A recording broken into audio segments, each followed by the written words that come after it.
For decades, the US dollar's status as the world's reserve currency has given America incredible power, the ability to finance debt cheaply and run massive trade deficits with little consequences. But that era is about to end. The dollar's share of global reserves is now at its lowest level in 30 years. Interest rates on US government debt are the highest in 2 decades, and the cost of paying that debt has more than doubled in 5 years, now eating up over 20% of all government revenue. In the past, the cycle worked like this. The US government would spend more money than it collected in taxes, creating a budget deficit. To cover that gap, it would borrow by issuing treasury bonds, basically promising to pay investors back later with interest. Now, because the US dollar is the world's reserve currency, global investors, central banks, and even other governments were always eager to buy those bonds. They saw US debt as the safest place to park their money. This strong demand meant that the US could keep borrowing more and still pay very low interest rates. Low interest rates meant the government could handle even larger debts without much strain. That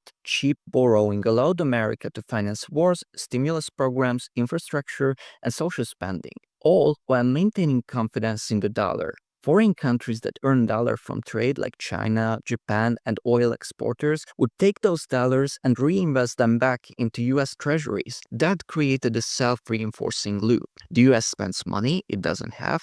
Other countries earn those dollars through trade. They lend them back to the US by buying treasuries. The cycle repeats. Debt grows, but confidence stays high. As long as investors trusted the US economy and believed the government would always be able to pay debts, the cycle kept going.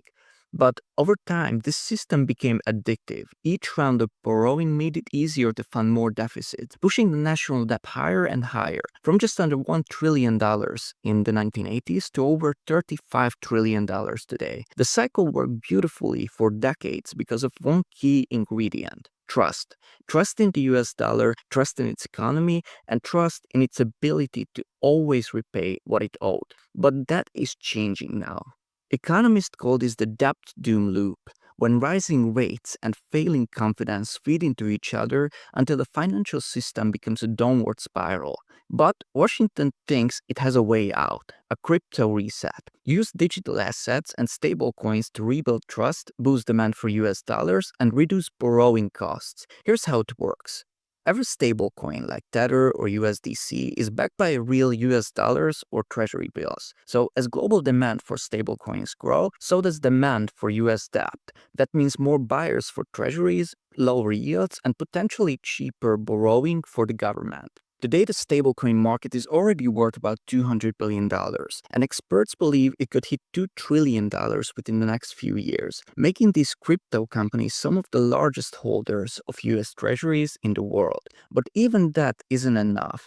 Foreign governments like China and Japan, once major buyers of US debt, are now selling, and even a $2 trillion stablecoin market would cover only a small fraction of America's $35 trillion debt pile. So, while crypto adoption might help the US maintain global confidence in its currency, it can't fix overspending. If the government keeps printing and spending recklessly, investors will keep fleeing to hard assets like gold and Bitcoin, both of which have surged as trust in the dollar weakens. In short, the crypto reset might buy the US some time, but it's not a full solution. Without fiscal discipline, the debt doom loop will continue, and investors will look elsewhere for safety. Gold's powerful rally and Bitcoin's growing popularity aren't random trends. They are warning signs that the world's faith in the dollar is fading.